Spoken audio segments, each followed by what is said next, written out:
Look at that, 350,000 kilometers, right? My brakes, it's really mushy. He actually sealed off it with sort of like industrial kind of like gum sealant kind of. So the sunroof can't be open, right? Today is a really exciting day because I want to show you guys my latest acquisition. Now, I bought this car sight unseen on the internet. When this car came out for sale, I just gave him the money and hoped for the best, as with most of my car purchases. And you know, like this car, it is the ugliest car on earth. And it's not sold in Australia, it's not sold in the US, it's predominantly sold in the UK and in Europe, especially Italy. So I will show you guys my latest acquisition, a Fiat Multipla. And I can't believe right now that I actually own one of these now because I used to hate this car because it just looked so goddamn ugly. You know what? It actually looks ugly on pictures and on camera, but in real life they actually look quite okay. And you know, like it's to like one of these and to actually buy one of these, it's an acquired taste. And the thing about me is that I really like obscure, unusual, kind of quirky cars. When this came out, I knew I have to have this. And when I went to pick this up, it's a it's a really interesting feeling to actually own one of these. It's a nugget. It's a total hoopty. Now there's a lot of things wrong with it, right? The dash is lit up like a Christmas tree. There's lights all over the place. So with that being said, I want to show you guys a tour for this car. Now, the Fiat Multipla came out in 1998 and all the way into the mid 2000s, and this is actually the pre-facelift model. The facelift model actually looks more normal looking, and they didn't actually kept this whale looking kind of car just because no one actually buy this, and this is actually not the original color. The original color is green, but the previous owner decided to paint it pearl orange kind of color. As you can see, it's not exactly orange, but there's a little bit of pearl in it. Well, and this whole car just looks, it looks like a whale, right? It looks really interesting. It looks okay in person, but in video, it looks kind of funny. Doug DeMuro actually did a super in-depth video in one of these showing all of the little bits of quirks and features on this car, so definitely feel free to check out his video. Currently, I have no plans for it. I want to restore it to make sure like it's very clean. It's gonna be my daily for now, and because I just love driving this thing. Now, this thing drives like a bus, right? It is so comfortable. That 800 kilometers trip home, it's a blast. You know, like it's not as uncomfortable as this little nugget here, right? This car is really comfortable. I want this to be my super reliable daily, and hopefully, you know, like nothing really goes wrong. And one thing to point out about this car is, now, one thing to go wrong is that the sunroof actually leaks. And what happened with the previous owner, he actually sealed off it with sort of like industrial kind of like gum sealant kind of. So the sunroof can't be open, right? So I don't know what I should do with this. It is such a shame that, you know, like the sunroof doesn't work, but I really want to get that fixed. I just love how the butt looks. It looks like a Nissan Cube, sort of similar in that way, that kind of like shape, very square, boxy shape. So it's a car. Now, one of my fog lights is missing. Did a kangaroo eat my fog lights? Now, the Multipla comes in two trims and two engines. Now, the SX being the base model and the ELX being the top of the range model. Now, this is the top of the range model because it has a dual sunroof and it has electric rear windows, it has air conditioning, alloy wheels, and mostly brightly colored seats. Now, and these beasts comes with two engine configurations. You can either get them in 1.6 liter petrol or 1.9 turbo diesel. So this comes with a 1.6 liter petrol. So let's pop the bonnet and check it out. So popping the bonnet.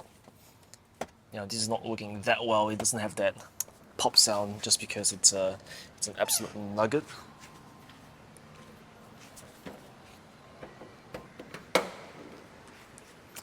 Look at that beast, right? The gas struts are broken on this car as well, so I have to use my hand to hold it up or use my mighty stick.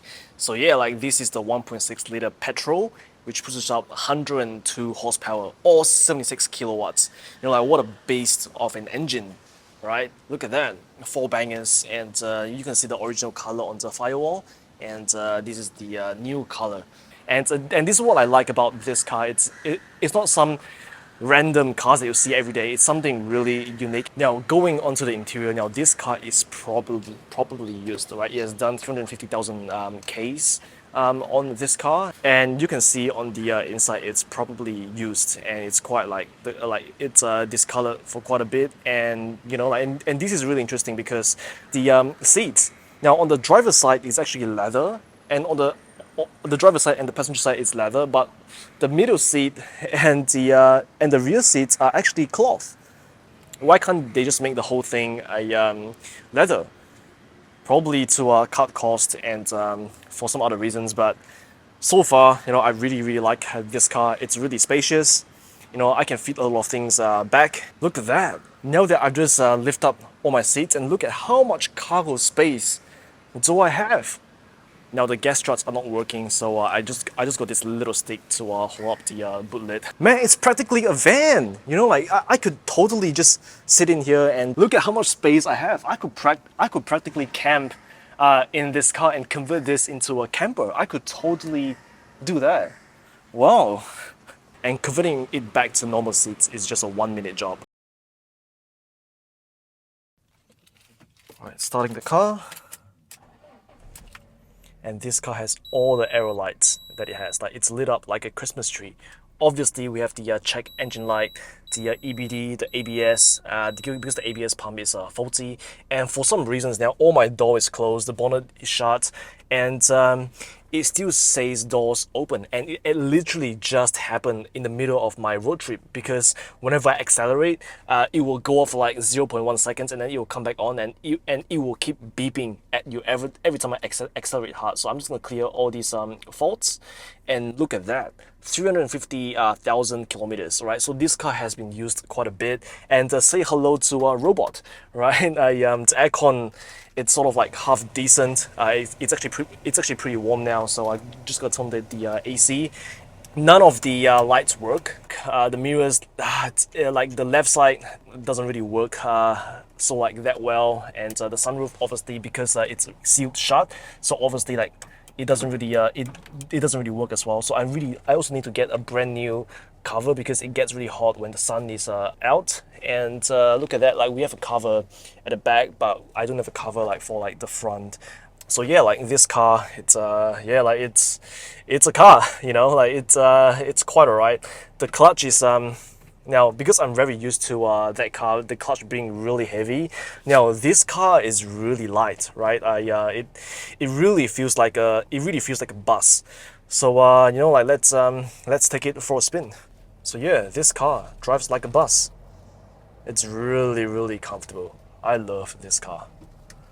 It's definitely like an acquired taste for sure. But you know, it drives really well.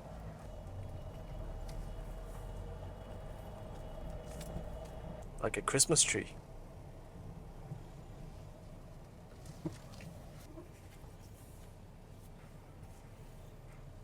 When I pick up this car, the remote used to work, but the remote is not working anymore, and I suspect there's something to do with the door opening warning. It will just keep saying like the door is open, so I suspect there's something going on with that as well. Even then, you know, I can lock the car just fine with my keys. And one really interesting thing is like how you actually refuel this car is you just push this, and supposedly like you have your key going in and unlocking the fuel door, but even without the key I could still open the cap. So obviously like this is broken, so hopefully no one would steal my fuel. And one of these handles is broken. You can actually open the door and open it holding like this, but on the passenger side it's broken. Look at these taillights. It looks like a heart shape. Now, don't you just love these twin mirrors? You can actually see the parking line on this mirror while you are reversing into the parking lot. I thought that was a really interesting feature. And I got a name for this car already. It's a Mandarin. I'm actually quite surprised by this. Now, in length, my Proton is actually slightly longer than the Multipla, right? So like here's back to back, and you can see like I parked almost like on the same like length. And if we go to the front, wow, it's actually slightly longer than the Multipla. Now that is quite surprising. Look at that. So now, before driving this car back home, I actually brought it to a Fiat workshop to have it look over to make sure that it's okay to bring it on a road trip. Overall, like the car is fine, but it just needs a bit of TLC here and there, just because it's set for 5 years. It didn't really move, so you know, like the front wipers are not working, you know, like just a few like bits and pieces here and there. All the shocks needs to be replaced, and few other like bits and pieces that I can't remember at the top of my head. But overall, it's a hoopty.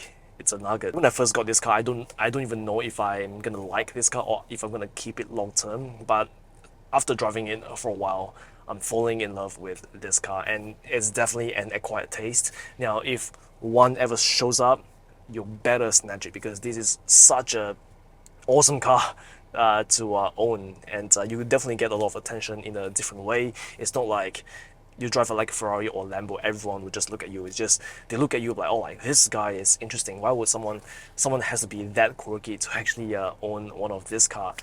So with that being said, I'll keep you guys posted on this car.